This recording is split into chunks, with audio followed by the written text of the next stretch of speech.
everybody, maybe back into another video today. We are going to taste through 3 new releases. They're all from BC, which wasn't intentional, and I just went to pull some good stuff out of my fridges that are all new.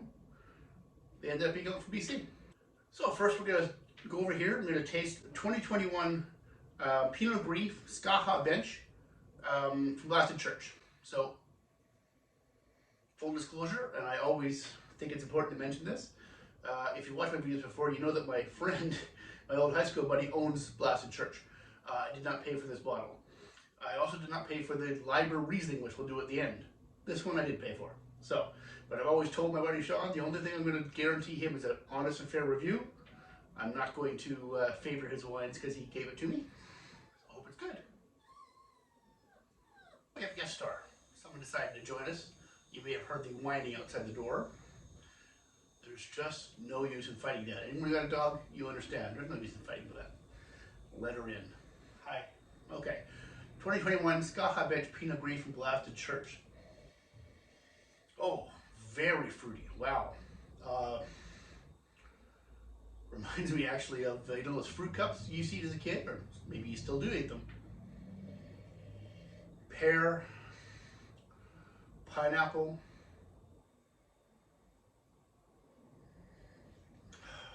peach, white peach.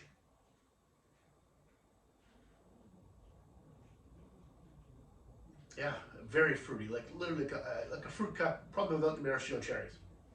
Okay.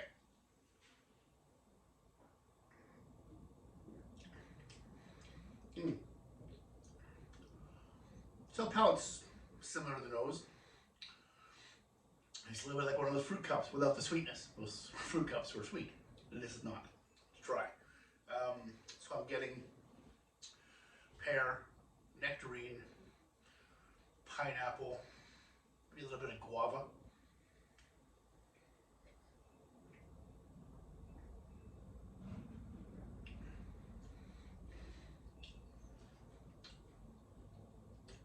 It's a little citrusy on the finish. Lemon, a little bit of lime zest. Like a Meyer lemon maybe, but a bit of tangerine too. So that's a nice wine. You know, Pinot Gris is, what do you say about Pinot Gris? Unless it's from Alsace, it's generally pretty uninspiring. Same thing from Italian Pinot Grigio in most cases.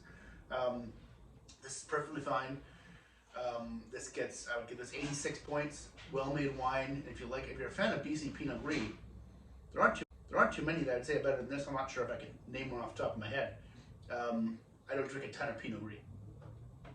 But tonight's dinner is roasted pork loin with cinnamon and a Pinot Gris applesauce. So I'm actually going to put a little bit of this wine, a small amount of it, makes the applesauce. It's going to go with my dinner. So that should be an excellent pairing. Obviously, this is the wine that's intended to pair with that dish, so I'm going to do it. So I'm going to take care of that. Yeah, that's nice.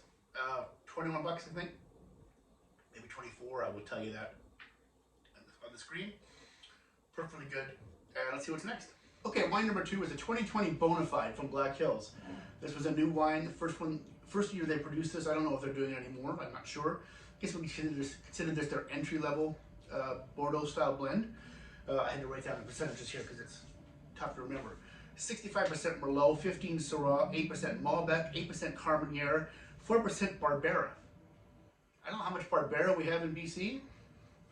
I can't think of a single winery that makes a Barbera. Maybe I'm wrong about that. But interesting blend, right? So this is 30 bucks from the website. I think I saw it in a BC liquor store when it first came out, and I think I paid 38 for it, so I think I overpaid. But on the website right now it's at $29.99. Nice. Wow. It's blackberry, cherry, coffee, black plum. Okay, so let's see what a $30 red from Black Hills tastes like.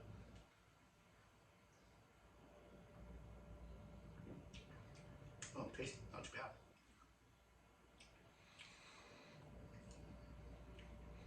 Yeah, a little peppery.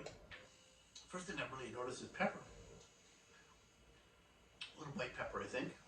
Not in a, not like an overpowering way. It's just that the notice, I didn't have any pepper on the nose, but on the palate it's kind of pronounced. Very dry, dried herbs, blackberry,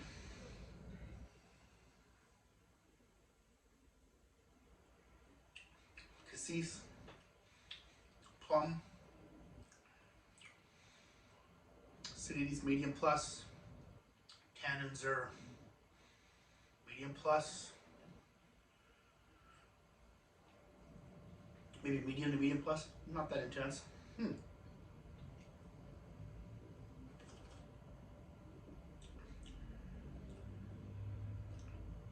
Yeah, interesting.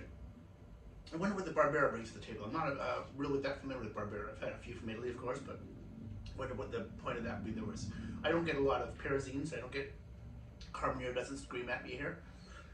But it's a perfect decent wine. I mean, don't confuse yourself with Nota Bene or anything. This isn't like a baby Benny, but still a perfectly good wine. I'd give that 88 points. Very, very nice, very flavorful. Just not, it's missing that extra layer that would get a higher score. You know, it's finishes medium. It's good. It's good wine. Very nice. All right, let's see. On to the third one. Okay, here we go. 2021 Riesling from Liber Farm and Winery. I am very familiar with this winery, having been there several times, but I have never had this one. This is a new one. I believe it's the first Riesling they ever made. And certainly got a nice intense nose. A lot of citrus there, and lemon and lime zest. What is that other? That's melon. It's like a, I don't know. I always say I don't know the difference between melons because I don't like melons. I don't eat melons. Let's say it's honeydew. Could be cantaloupe. I don't know. Could be cassava melon for all I know. Definitely some notes of melon on there. All right, let's see how it tastes. Oh, that's nice. Wow, something on the outside of my glass. Wow, good job. That is delicious. So slightly off dry, but just slightly. Like not. I would probably consider it dry, but not bone dry. Oh, pineapple is the first thing that really hits you, and I love a good pineapple-y Riesling, let me tell you.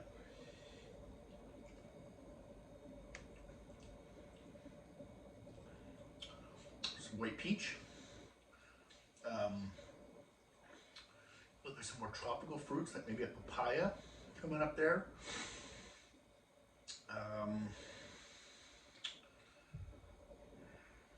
There's some melon there too, I think. Acidity's high, but maybe medium plus to high. Alcohol's medium. What is the alcohol?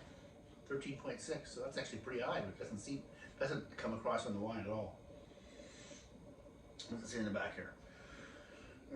Vines grow on the rugged mountainside overlooking the east bank of the Similkameen River.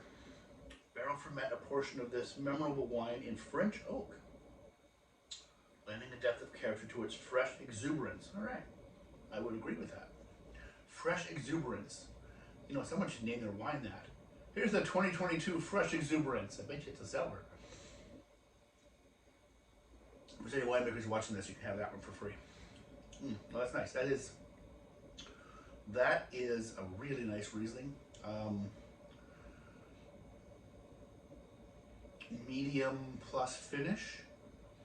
And I'm almost feeling like I'm getting a little bit of, on the finish, almost like a little bit of like an Asian pear.